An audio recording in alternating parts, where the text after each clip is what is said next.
Silent. Ready. 5 second.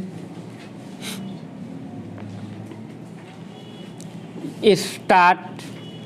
महोदय, राष्ट्रपति के अभिभाषण में राष्ट्र की दशा का जो भी चित्रण किया गया है उसे देखकर भविष्य के बारे में जनता के मन में अच्छे जीवन की आशा उत्पन्न होना कठिन है।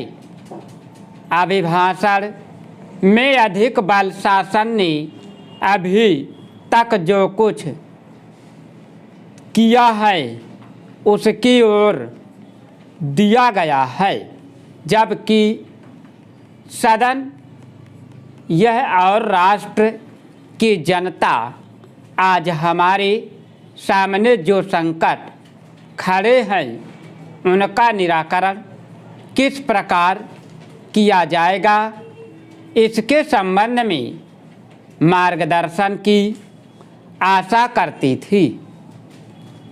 राष्ट्र जीवन की भिन्न भिन्न क्षेत्रों में सरकार द्वारा अपनाई गई नीतियों के जो परिणाम हुए हैं वे हमारे सामने हैं और मुझे यह देखकर बड़ा दुख हुआ है कि राष्ट्रपति महोदय के अभिभाषण में राष्ट्र की सुरक्षा के लिए, एकता के लिए जो नए नए संकट खड़े हो रहे हैं उनका कोई उल्लेख नहीं किया गया है। कुछ ही दिन हुए हमारे रक्षा मंत्री ने एक भाषण में कहा था कि भारत 100% सुरक्षित नहीं है।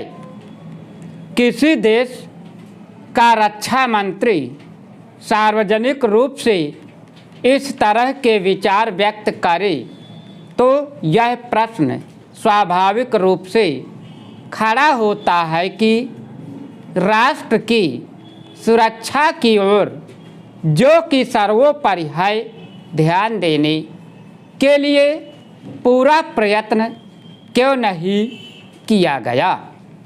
सभी जानते हैं कि सुरक्षा के लिए जो भी संकट हैं वह हमारे पड़ोसी से है और वह पड़ोसी आणविक शस्त्रों की मांग कर रहा है।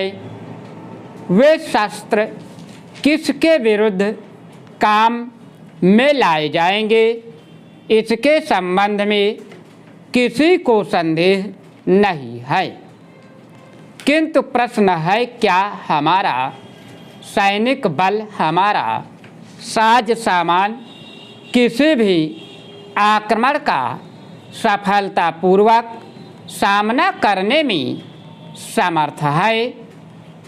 मैं यह स्वीकार करता हूँ कि किसी बड़े युद्ध की आशंका नहीं है, किंतु पाकिस्तान के नेता अपनी जनता का ध्यान वहाँ की गिरती हुई आर्थिक स्थिति से दूर करने के लिए किसी भी समय कश्मीर के प्रश्न पर अंतर्राष्ट्रीय सैनिक हस्तक्षेप को निमंत्रण देने के लिए झगड़ा कर सकते हैं और कोई भी परिस्थिति उत्पन्न हो देश की जनता इस सरकार से यह आश्वासन चाहती है कि जहां तक पाकिस्तान के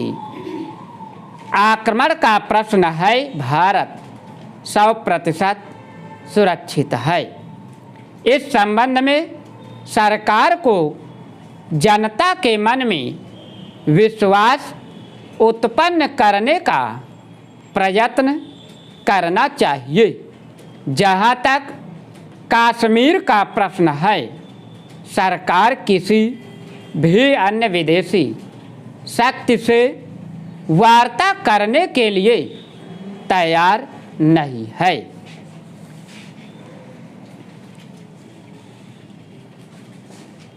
महोदय, भारत ही नहीं सारी दुनिया आज विज्ञान और प्रौद्योगिकी के द्वारा लाए गए परिवर्तनों के कारण महान परिवर्तनों की ड्योढ़ी पर खड़ी है। इन चीज़ों ने लोगों के जीवन को बदला तो है, किंतु केवल ऊपरी तौर पर। आज हमारे पास ऊंची ऊंची और सुंदर सुंदर इमारतें हैं। खेती बाड़ी के कुछ आधुनिक तरीके भी हमें मालूम हैं, लेकिन आज हमें एक नए प्रकार के मानव की आवश्यकता है। ऐसा मानव जो विस्तारशील ज्ञान को वास्तविक उच्च जीवन के लिए उपयोग कर सके। मेरे विचार से गांधी जी ने यही करने का प्रयत्न किया, एक मानव निर्माण करने का। मैं नहीं कह सकती कि मनुष्य का स्वभाव जैसा है उसे देखते हुए आज की दुनिया में ऐसा करना संभव होगा या नहीं, किंतु इस दिशा में प्रयत्न करना उपयुक्त होगा और केवल बुद्धिजीवी ही इस तरह का प्रयत्न और दूसरों का मार्गदर्शन कर सकते हैं। आज दुनिया बहुत छोटी हो गई है और हम अलग अलग खानों में बंटकर नहीं रह सकते। हमें अपने लक्ष्य प्राप्ति के लिए कहीं अधिक एक होकर रहने की आवश्यकता है। हम लोकतंत्र में विश्वास करते हैं। एक तो संसदीय प्रणाली की सरकार के अर्थ में, दूसरे उस तरीके में जिस तरीके से हम अपनी पार्टी में और अन्यत्र काम करते हैं। पर लोकतंत्र रूपी हमारा ताज़ा पानी कभी कभी जातिवाद, सांप्रदायिकता और सामाजिक रीति रिवाजों इत्यादि के सड़ते गड्ढों में बंद हो जाता है। आपके पास लोकतंत्र है, आपके पास वोट देने का अधिकार है, या आप अपने विचारों को खुलकर प्रकट कर सकते हैं।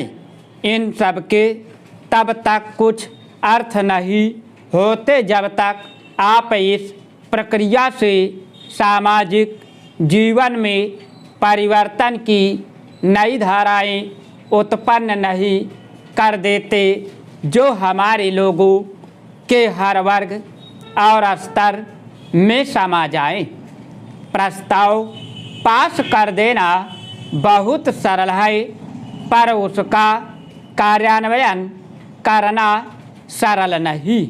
हम जानते हैं कि स्थिति या पद में कुछ लोगों का निहित स्वार्थ हो जाता है और कुछ एक का किन्हीं दूसरी चीज़ों में, लेकिन सबसे बड़ा निहित स्वार्थ है भय, जो जाना पहचाना है।